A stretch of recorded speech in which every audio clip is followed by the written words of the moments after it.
Hello everyone, this is doctor Mansi from Bharat homeopathy. आज मैं आप लोगों के साथ बात करने वाली हूँ लंग्स के बारे में कि आप अपने लंग्स को कैसे डिटॉक्स कर सकते हैं और क्यों आपको लंग्स को डिटॉक्स करना चाहिए। तो एंड तक बने रहिए और ये वीडियो देखिए, क्योंकि जो मैं आपको बताने वाली हूँ कि ये करके आप अपने लंग्स को डिटॉक्स कर सकते हैं, अपने लंग्स को हेल्दी बनाए रख सकते हैं।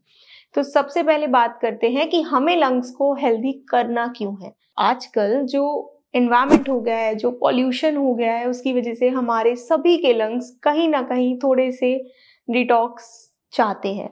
उसमें कहीं ना कहीं टॉक्सिन्स आ जाते हैं, और अगर लंग्स में टॉक्सिन्स बढ़ते रहें, लंग्स में प्रॉब्लम बढ़ती रहे, तो आप सबको पता है कि रेस्पिरेटरी की कितनी ऐसी बीमारियां हैं जो बहुत ज़्यादा जानलेवा हो जाती हैं। अगर आप अपने लंग्स में टॉक्सिन्स एक्यूमुलेट करते रहेंगे, अपने लंग्स के सॉफ्ट टिश्यूज़ को ख़राब करते रहेंगे, तो आपके लंग्स एक टाइम पे बहुत ज़्यादा चेंजेस की तरफ चले जाते हैं। उसमें फाइब्रोटिक चेंजेस आ जाते हैं, उसमें कैल्सिफिकेशन होने लगती है, आपके लंग्स हार्ड पड़ने लगते हैं। कई बारी आपके लंग्स में पानी भी भर जाता है, स्वेलिंग हो जाती है, आपको एम्फाइजिमा हो सकता है, सीओपीडी हो सकता है। बहुत सी ऐसी बीमारियां हैं रेस्पिरेटरी की जो आपको हो सकती हैं अगर आप अपने लंग्स पे ध्यान ना दें। अगर आप अपने लंग्स को डिटॉक्सिफाई टाइम टू टाइम ना करें, तो आप किसी भी रेस्पिरेटरी बीमारी के शिकार हो सकते हैं।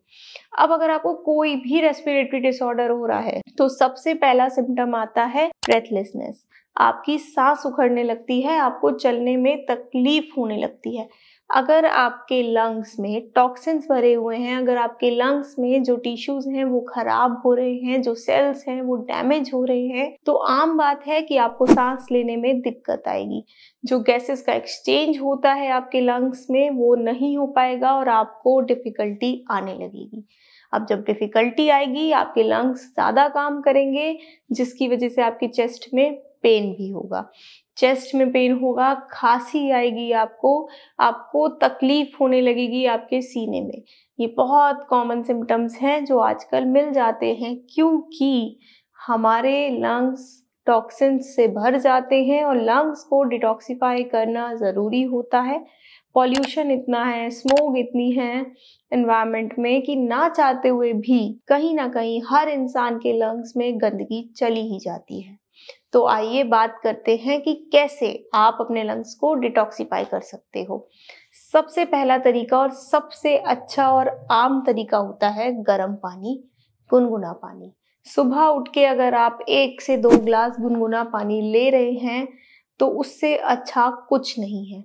वो हर चीज़ के लिए अच्छा होता है, आपकी स्किन के लिए, आपके डाइजेस्टिव सिस्टम के लिए और आपके लंग्स के लिए भी। अगर आप सुबह उठ के गुनगुना पानी का सेवन करते हो, तो वो हर तरीके से आपको फ़ायदा करता है, आपके लंग्स को भी वो हेल्दी रखता है। दूसरी चीज़ की हम बात करें तो हर्बल टीज़, जितनी भी हर्बल टी होती हैं, मिंट की टी हो गई, कैमोमिला टी हो गई, पेपरमिंट टी हो गई, ये सारी ही चाय आपके लंग्स को हेल्दी बनाती हैं। अगर आपके लंग्स में कोई भी टिश्यू या कोई भी सेल डैमेज हो रहा है, तो उसको रिपेयर करने में भी मदद करती है। ग्रीन टी आती है, ग्रीन टी एंटीऑक्सीडेंट इफेक्ट रखती है और वो भी आपके लंग्स को डिटॉक्सिफाई करती है। सबसे आम बात, अगर आप कोई भी डिटॉक्सिफाई चीज़ कर रहे हो, तो आपको स्मोकिंग अवॉइड करनी है। स्मोकिंग एक्टिव हो या पैसिव हो, वो आपके लंग्स में बहुत से टॉक्सिन जमा कर देती है, इसलिए स्मोकिंग को फुली अवॉइड करना है। इसके अलावा आप विटामिन सी रिच फ्रूट्स खाइए, विटामिन सी वाले जूसेस पीजिए, ऑरेंज जूसेस हो गए, वो सब अगर आप करते हैं तो उससे भी आपके लंग्स बहुत ज़्यादा हेल्दी होते हैं। जो इन्फ्लेमेशन होती है वो भी कम हो जाती है और आपके लंग्स वापस रिस्टोर होने लग जाते हैं। कैरेट जूस, गाजर का जूस भी बहुत फ़ायदेमंद होता है आपके लंग्स को डिटॉक्सिफाई करने में, आपके लंग्स से टॉक्सिन्स बाहर निकालने में। अब अगर हम बात करें और चीज़ों की, तो वेजिटेबल्स, जितनी भी ग्रीन लीफी वेजिटेबल्स होती हैं, ये सब ही बहुत अच्छा काम करती हैं आपके लंग्स को हेल्दी बनाने में, आपके लंग्स को अच्छा बनाने में। ये सारी ही वेजिटेबल्स, ग्रीन लीफी वेजिटेबल्स अगर आप लेते हैं, तो आपकी बॉडी हर चीज़ से भरपूर मात्रा से प्रॉपर रहती है, विटामिन मिनरल्स किसी भी चीज़ की कमी नहीं होती है और आपकी बॉडी बहुत अच्छा काम करती है। इम्यूनिटी बूस्ट होती है और जब इम्यूनिटी बूस्ट होती है उसका मतलब हमारे खुद के ही सेल्स, हमारी इम्यूनिटी ही हमें इम्प्रूव करती रहेगी। इसके अलावा हम बात करें तो स्टीम, अगर आपको अपने लंग्स को हेल्दी रखना है तो टाइम टू टाइम, अगर आप किसी रेस्पिरेटरी डिजीज से नहीं गुजर रहे हैं, आपको नहीं कोई रेस्पिरेटरी की शिकायत है, तो आप थोड़े थोड़े टाइम में अगर एक नॉर्मल स्टीम लेते रहें, भाप लेते रहें, तो उससे आपके लंग्स क्लेरिफाई होते रहते हैं। अगर हल्का फुल्का कुछ म्यूकस जमा होता है तो वो ड्रेन आउट हो जाता है। और अगर आपको रेस्पिरेटरी की समस्या रह रही है तो दिन में एक बार, मिनिमम दिन में एक बार तो आपको स्टीम करनी ही चाहिए। उसमें आप विक्स डाल सकते हो, कपूर डाल सकते हो और फिर स्टीम ले सकते हो, जिससे कि आपके लंग्स जो है वो हेल्दी हो जाए, आपके लंग्स टॉक्सिन्स को बाहर निकाले, इन्फ्लामेशन भी कम हो और जो म्यूकस है वो मेल्ट आउट होकर बाहर निकलने लग जाए।